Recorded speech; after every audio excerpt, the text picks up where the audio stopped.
স্বাগত খেলা যোগে আপনাদের সাথে আছি আমি ফাইম রহমান।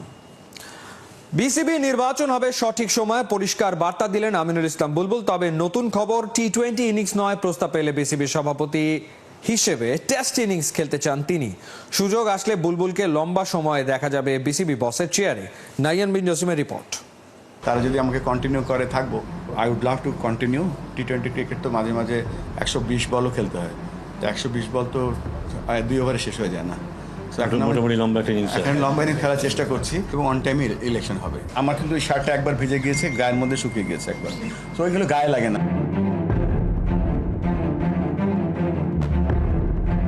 গায়ের ঘাম গায়ে শুকিয়ে যাচ্ছে, তবু আগামীর স্বপ্ন সারথীদের মাঝে স্বপ্ন ফেরি করে বেড়াচ্ছেন হাসি মুখে।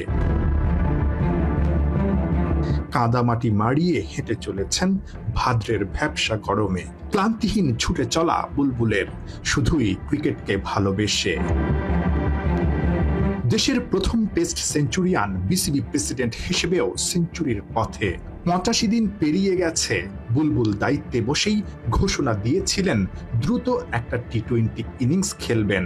অক্টোবরেই বিসিবির নির্বাচন, তাই দিন যত যাচ্ছে ততই প্রশ্ন দানা বাঁধছে। ঠিক সময়ে বিসিবি নির্বাচন কি হবে? প্রেসিডেন্টের হট সিটে বুলবুল কি কোনোভাবে আবারও বসতে যাচ্ছেন? আমি তো বলেছি আমি কখনো ইলেকশন করবো না। আমি কিভাবে ইলেকশন করবো? আমার তো ইলেকশন করতে যেই রসদগুলো লাগে আমার নাই। এবং আমি ফ্রি ন্যাশনাল স্পোর্টস কাউন্সিল থেকে এসেছিলাম। তারা যদি আমাকে কন্টিনিউ করে থাকবো, চেষ্টা করব।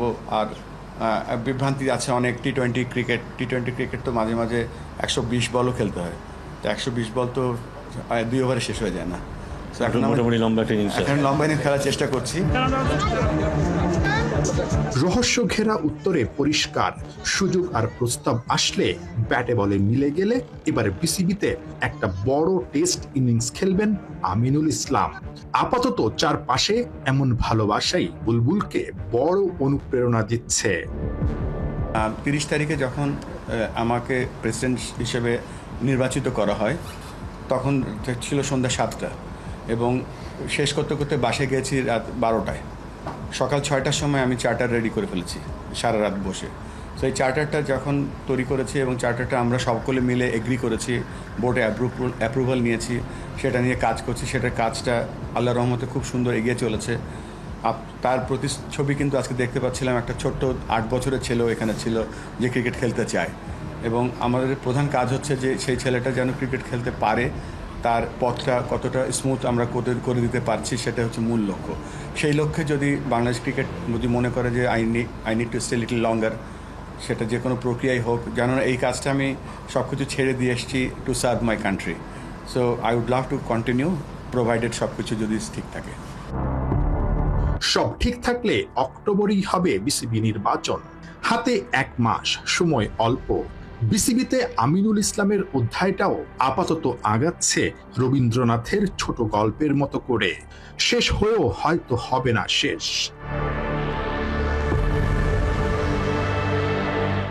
নাহিয়ান বিন জসিম, 71। কথায় আছে প্র্যাকটিস মেক্স ম্যান পারফেক্ট। শুধু কি অনুশীলন করলেই হবে? কে কতটা শিখলো সেন্টার উইকেটে কঠিন পরিস্থিতি সামলাতে, কে কতটা দক্ষ, সেটা দেখা ও বোঝা খুবই গুরুত্বপূর্ণ। সোমবার সন্ধ্যা রাতে সিলেটে সেই পরীক্ষায় চলল লিটনদের। ম্যাচ সিনারিও অনুশীলনে কে কতটা ঝলক দেখালো সেটা সিলেট থেকে জানাচ্ছেন সাইফুল রূপক।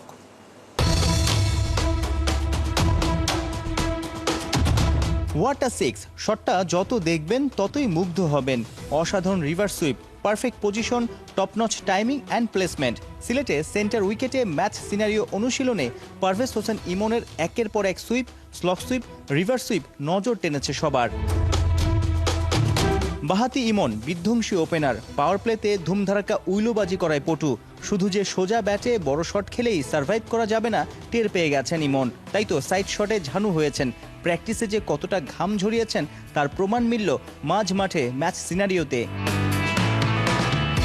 এশিয়া কাপে বাংলাদেশের গ্রুপ পর্বের প্রতিপক্ষ শ্রীলঙ্কা, আফগানিস্তান সাধারণত স্পিনারদের হাতেই নতুন বল তুলে দেয়। থিকসানা, মুজিব ও গজনফারের চিন্তা করেই শেখ মেহেদীকে দিয়ে প্রথম ওভার করায় সিমন্স সালাউদ্দিন। টাইগার ওপেনাররা হয়তো জানে কোয়ালিটি বৈচিত্র্যময় স্পিনারদের বিপক্ষে সোজা ব্যাটে কিংবা ডাউন দ্য উইকেটে গিয়ে সবসময় সফল হওয়া যাবে না।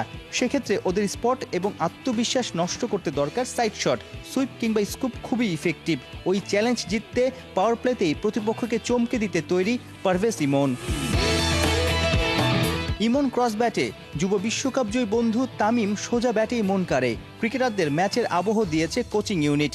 মেহেদীর ফ্রন্ট ফুট নো বলে ফ্রি হিটের প্র্যাকটিসও হয়ে গেল ইমনের। সেন্টার উইকেটে টানা 7 ওভার ব্যাটিং করেছে বাংলার 2 ওপেনার। ইমনের মতো একবার আউটও হয়েছেন তামিম। আম্পায়ারের জায়গায় দাঁড়িয়ে ভুল ধরে নগদেই শুধরে দিয়েছেন সিনিয়র সহকারী কোচ মোহাম্মদ সালাউদ্দিন। এরপর ক্রিজে কাপ্তান লিটন প্রথম বলেই গরমিল। শুধু বড় শট নয়, কোচদের বার্তা ছিল স্ট্রাইক রোটেট করায় যেন মনোযোগী হয় সবাই। লিটন, হৃদয়, মেহেদী, জাকিররা সাধারণত পাওয়ার প্লের পর 7 থেকে 15 ওভারের ওই সময়টাতেই ব্যাটিং করে থাকেন। প্রায়ই মিডল ওভারগুলোতে বাংলাদেশের রানের গতি কমে যায়। ওই দুর্বলতা কাটাতে তৎপর ব্যাটিং ইউনিট। 4-6-এর পাশাপাশি স্ট্রাইক রোটেট এবং রানিং বিটুইন দ্য উইকেটে উন্নতি চায় কোচিং ইউনিট। পাওয়ার হিটিংয়ের নানা তরিকা দেখিয়ে ঢাকায় ফিরেছেন ওস্তাদ জুলিয়ান উড। মঙ্গলবার সন্ধ্যায় বিসিবি হাই পারফরমেন্স ইউনিটের বিপক্ষে প্র্যাকটিস ম্যাচেই হয়তো বোঝা যাবে লিটন, হৃদয়, জাকিরদের কতটা আয়ত্তে আসলো ইংলিশম্যানের টোটকা। সাইফুল রূপক, 71, সিলেট। বাংলাদেশের এশিয়া কাপের দল নিয়ে এবারে তেমন সমালোচনা হয়নি বললেই চলে। ওদিকে যেন রীতিমতো রাত দিন এক করে ফেলেছে ভারতীয়রা। এক শুভমান গিলের নাম টিম লিস্টে দেখার পর গৌতম গম্ভীরকে এক হাত নিচ্ছে অনেকেই। ভারতের এশিয়া কাপ দল নিয়ে দলাদলির বিস্তারিত খালিদ জামিলের রিপোর্টে। কোচের প্রিয় শিষ্য সৌম্য সরকার, এটা যেন এখন তার দিকে এক প্রকার অভিযোগ তোলাই। স্কোরবোর্ডে রান নেই, ম্যাচের পর ম্যাচ, সিরিজের পর সিরিজ, সুযোগ পেয়ে গেছেন একটা সময়, তবুও তা কাজে লাগাতে পারেননি সেভাবে। বাংলাদেশের ক্রিকেটে এটা যদি আপনার কাছে বিরক্তির কারণ হয়, তাহলে অনেকটা সিমিলার উদাহরণে চোখ রাখতে পারেন। নামটা শুভমান গিল না, মোটেও সৌম্যর সাথে গিলকে তুলনা করা হচ্ছে না। তবে রিসেন্টলি গিলের টাইমলাইনটা ফলো করে দুজনের সাথে ঘটা ঘটনার সিমিলারিটি আজ করা যায়। ওয়ানডে আর টেস্টে গিলকে নিয়ে প্রশ্ন তোলার কোনো সুযোগই আসলে নেই, কিন্তু টি-20 হেড কোচ গৌতম গম্ভীরের ইচ্ছে ভারতের 3 ফরম্যাটের ক্যাপ্টেন হবেন একজন, আর সেটা আর কেউ নয়, শুভমান গিল। সেই মিশনের প্রথম অংশ তাকে ভারতের এশিয়া কাপ টি-20 দলে পুশ করা। কিন্তু প্রশ্ন হলো, ওকে খেলাবেন কোথায়? অন্য ফরম্যাটের ওপেনারকে নিশ্চয়ই টি-20তে এনে টেইলেন্ডার হিসেবে নামানো যাবে না, কিন্তু ওপেনিংয়ে খেলানো হলে যে সরতে হবে অভিষেক শর্মা অথবা সঞ্জু স্যামসনকে। তারা দুজনই এই পজিশনে বেশ ভালোই করছেন। অন্যদিকে টি-20 ফরম্যাটে শুভমান গিল 2024-এর জুলাইয়ের পর আর খেলতেই নামেননি। তাছাড়া সঞ্জুর স্ট্রাইক রেট যেখানে 150+ আর অভিষেকের 200 ছুঁই, সেখানে 140-এরও কম স্ট্রাইক রেট নিয়ে গিল ঢুকে পড়বেন এশিয়া কাপের একাদশে। এটা বুঝতে পেরেই টিম ইন্ডিয়ার ফ্যানবেজ শুরু করেছে হই হই রই রই। এখানে একটা নতুন কার্ড খেলতে পারেন বিজেপি পলিটিশিয়ান গৌতম গম্ভীর। সবার প্রিয় ওপেনিং পেয়ার স্যামসন অভিষেকের পজিশন নিয়ে নাড়াচাড়া না করে ওয়ান ডাউন থেকে ছেটে ফেলতে পারেন তিলক ভার্মাকে। সেই কাজটাও অবশ্য কঠিন, কারণ 155 স্ট্রাইক রেট ধরে রাখা একজন ব্যাটার, যে কিনা আবার ওয়ার্ল্ড টি-20 র্যাঙ্কিংয়ে আছেন 2 নম্বরে, তাকে এশিয়া কাপের মতো ভরা মজলিস থেকে বাদ দিয়ে দেবেন, সেটা তো হয় না। আবার গিলের মতো একজন তারকাকে দলে নিয়ে ওরা এশিয়া কাপের সাইড বেঞ্চে বসিয়ে রাখবে, এটাও বিশ্বাস করতে চাইছেন না অনেকে। গম্ভীরের স্বজন প্রীতির আরেকটা মোক্ষম উদাহরণও অবশ্য আছে টিম ইন্ডিয়ায়। হর্ষিত রানা রয়েছেন তাদের এশিয়া কাপের দলে। অনেকের ধারণা তিনি ফিল আপ করেছেন আইপিএল এর গেল সিজনের টপ উইকেট টেকার প্রসিদ্ধ কৃষ্ণার প্লেসটা, যে কারণে গম্ভীরের বিরুদ্ধে দাগা হচ্ছে স্বজন প্রীতির অভিযোগ। এমনটা অবশ্য এবারই প্রথম নয়। এখন টিম ইন্ডিয়ার হেড কোচকে এ থেকে বাঁচানোর একটাই উপায়, গিল, হর্ষিতের এবারের এশিয়া কাপে পারফর্ম করা। তারাও যদি সৌম্য সরকারের মতো ব্যর্থ হন, অভিযোগগুলো তো সব সত্য প্রমাণ হয়ে যায়। খালিদ জামিল, 71। খেলাধুলার জন্য যা চাই সবই আছে গাইবান্ধায়। নৈসর্গিক জেলা স্টেডিয়াম, ক্রিকেট ফুটবলের জন্য সব ধরনের ফ্যাসিলিটিজ, এমনকি আছে একটা আধুনিক মানের ইনডোর স্টেডিয়ামও। তবে বিশেষ দিবসে বিভিন্ন খেলাধুলার আয়োজন হলেও দেখা নেই পেশাদার লিগের। কি এমন কারণ যার জন্য চাইলেও লিগ করতে পারছে না জেলা ক্রীড়া সংস্থা? গাইবান্ধা ঘুরে এসে জানাচ্ছেন হাসান সজীব। গাইবান্ধা জেলা স্টেডিয়াম, অলস দুপুরে গ্যালারিতে বসে একদল কিশোর, কিন্তু তারা ব্যস্ত মাদক সেবনে। দারুণ সব ফ্যাসিলিটিস থাকা সত্ত্বেও কেন মাঠমুখী নয় এ জেলার যুব সমাজ? যেখানে অন্য জেলাগুলোতে স্টেডিয়ামের জন্য হাহাকার, নেই পর্যাপ্ত সুযোগ সুবিধা, সেখানে গাইবান্ধা জেলায় যেন মেঘনা চাইতে বৃষ্টি। আছে নয়নাভিরাম stadium, cricket pitch, football facilities, সবচেয়ে বড় ব্যাপার আছে একটা চোখ ধাঁধানো ইনডোর স্টেডিয়াম। তবে নেই তার 16 আনা ব্যবহার। চকচকে গ্যালারি, খেলার পরিবেশও দারুণ। নিয়মিত জেলা পর্যায়ে বিভিন্ন টুর্নামেন্ট হলেও এখানে নেই পেশাদার কোনো খেলার দেখা। তবে জেলা ক্রীড়া অফিসারের আশ্বাস, অন্যান্য খেলাধুলার পাশাপাশি এখানে হবে ক্রিকেট। যেরকম ভাবে ব্যবহার হওয়ার কথা হয়তো আমরা সেভাবে পাচ্ছি না, অনেক প্রোগ্রামই সেইভাবে অ্যারেঞ্জ করার মতো পরিবেশ থাকে না। তবে যেমন আমরা আরেকটা প্ল্যান নিয়েছি, আমরা একটা টেনিস ক্রিকেট করব। প্রায় শোনা যায় জেলা ক্রীড়া সংস্থাগুলোর অ্যাকাউন্ট নাকি ফাঁকা, নেই আয়ের কোনো পথ খোলা। তাহলে কেন ইনডোর স্টেডিয়ামটিকে নিয়ে কমার্শিয়ালি চিন্তা করছে না গাইবান্ধা? জেলা পর্যায়ে বিভিন্ন টুর্নামেন্টের দিক থেকে গাইবান্ধা ভালো অবস্থানে থাকলেও কেবল দিবস ভিত্তিক খেলাধুলা কি পেশাদার খেলোয়াড় তৈরি করতে পারবে? কেন জেলা লিগের মতো বড় টুর্নামেন্টের আয়োজন করা হচ্ছে না? ক্লাবগুলো ছাড়া তো আমরা আসলে ইয়ে করতে পারবো না, লিগগুলো আয়োজন করতে পারবো না।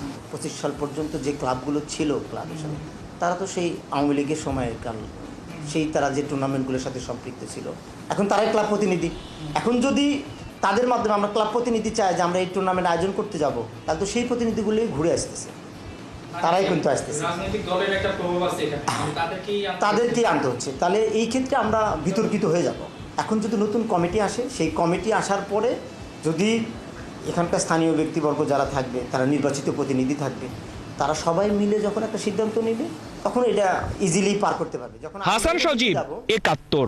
আমরা তীব্র গরমে 12 দিনের কঠোর অনুশীলনের পর বাহরাইন পর্বের শেষটা হালকা মেজাজে করেছে অনূর্ধ্ব 23 জাতীয় দল। ভুল শোধরানোর পাশাপাশি বাংলাদেশ দূতাবাসে হয়েছে লাঞ্চের আয়োজন। বাহরাইন ফুটবল অ্যাসোসিয়েশনের সাথে খুলেছে নতুন সম্পর্কের সম্ভাবনার দুয়ার। ফয়সাল হাবিবের রিপোর্ট। বল রিকভার করতে এসে শেখ মোরসালিন সফল তো হলেনই না, বরং দারুণ বোঝাপড়ায় বাকি দুজন মোরসালিনকে যেন নাচিয়ে ছাড়লেন। ছবিগুলো বাংলাদেশ অনূর্ধ্ব 23 জাতীয় দলের বাহরাইন ক্যাম্পের, যেখানে ফুটবলারদের বোঝাপড়ার কেমিস্ট্রি আর হাসি মুখের সমষ্টি দিয়েছে ভালো অনুভূতি। স্কোয়াডের গুরুত্বপূর্ণ সদস্য ডিফেন্ডার শাকিল আহাদ তপুও জানিয়েছেন ক্যাম্প নিয়ে নিজের সন্তুষ্টির কথা। ফার্স্ট ম্যাচের তুলনায় আমাদের সেকেন্ড ম্যাচটা অনেক ভালো হয়েছে, আর কোচিং স্টাফরা যেভাবে চাইছিল আমরা ওইভাবেই করছি, তো আলহামদুলিল্লাহ সবকিছু ভালোই চলতেছে। বাহরাইনে ক্যাম্প করার পেছনে কারণ ছিল সবাইকে বাজিয়ে দেখা। কোচ জানিয়েছেন ভালো মতোই হয়েছে সেটা। ওই দেশে তৃতীয় প্রস্তুতি ম্যাচ বাতিল হলেও খুব বেশি সমস্যা হবে না।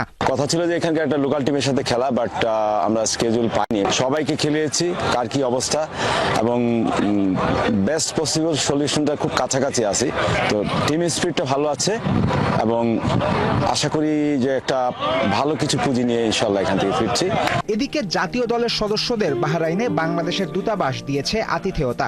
বাংলাদেশ দূতাবাসে দুপুরের খাবারে এক হয়েছিল পুরো স্কোয়াড। এছাড়াও বাহরাইনে ক্যাম্পের ফলে দুদেশের ফুটবলীয় কূটনীতিতে খুলেছে নতুন দ্বার। বাহরাইন এফএ কেও শুভকামনা জানাই বা ধন্যবাদ জানাতে চাই, অসংখ্য ধন্যবাদ জানাই যে এটা আসলে আমার মনে হয় আমাদের পরবর্তীতে এটা জাতীয় দল বা মেয়েদের দলগুলো আমাদের এই স্পোর্টসের যে বিনিময় এগুলো থাকতে পারে, এতে দু দেশের স্পেশালি আমাদের মতো দেশ অনেক উপকৃত হবে। এশিয়ান কাপ ফুটবলের প্রস্তুতির অংশ হিসেবে ডিসেম্বরে মধ্যপ্রাচ্যে ক্যাম্প করবে মেয়েদের দল। ধারণা করা যায় ছেলেদের ক্যাম্প ভালোভাবে শেষ হওয়ার পর মেয়েদের ক্যাম্প আয়োজনেও এগিয়ে আসতে পারে বাহরাইন ফুটবল অ্যাসোসিয়েশন।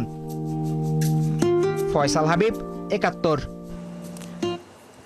ভারতের বিপক্ষে এক ম্যাচ হারলেও সাফ জয়ের মিশনে এখনো বেশ ভালোভাবে টিকে আছে বাংলার মেয়েরা। শেষ ম্যাচে নেপালকে হারিয়ে আবারও ফিরেছে জয়ের ধারায়। এই ধারাবাহিকতায় এখন বড় চ্যালেঞ্জ। প্রথম 3 ম্যাচে 2 জয় আর 1 হারে 6 পয়েন্ট নিয়ে টেবিলের 2 নম্বরে অবস্থান বাংলাদেশের। সবার উপরে আছে ভারত। শীর্ষস্থান দখল করতে হলে শেষ 3 ম্যাচেই জিততে হবে, সাথে বাড়াতে হবে গোল ব্যবধান। বাংলাদেশও চেষ্টা করছে নিজেদের প্রথম 3 ম্যাচের ভুলগুলো শুধরে নেয়ার। আলহামদুলিল্লাহ ভালোভাবে শেষ করেছি প্রথম 3টা ম্যাচ, যেহেতু পরবর্তীতে আরও 3টা ম্যাচ আছে, তো ম্যাচ বাই ম্যাচ উইন করার চেষ্টা করব। দলের সবাই ছোটোখাটো যে ইনজুরিগুলো ছিল এখন অনেকটা ইমপ্রুভ হয়েছে, আর যে ছোটোখাটো ভুলগুলো করেছে প্রতি 3টা ম্যাচে সেটা নিয়ে কাজ করা হয়েছে। তো আশা করছি পরবর্তী যে 3টা ম্যাচ আমরা পাবো, ম্যাচ বাই ম্যাচ ভালো খেলে যে ভুলগুলো হয়েছে ওগুলো যেন পরবর্তীতে না হয়, ওভাবে আর কি আগানোর ইচ্ছা আছে। এই ছিল এই মুহূর্তের খেলাযোগে সরাসরি সংবাদ অনুষ্ঠান। দেখতে চোখ রাখুন ৭১-এর ফেসবুক পেজ এবং সাবস্ক্রাইব করুন ৭১-এর ইউটিউব চ্যানেল। ৭১-এর সাথেই থাকুন।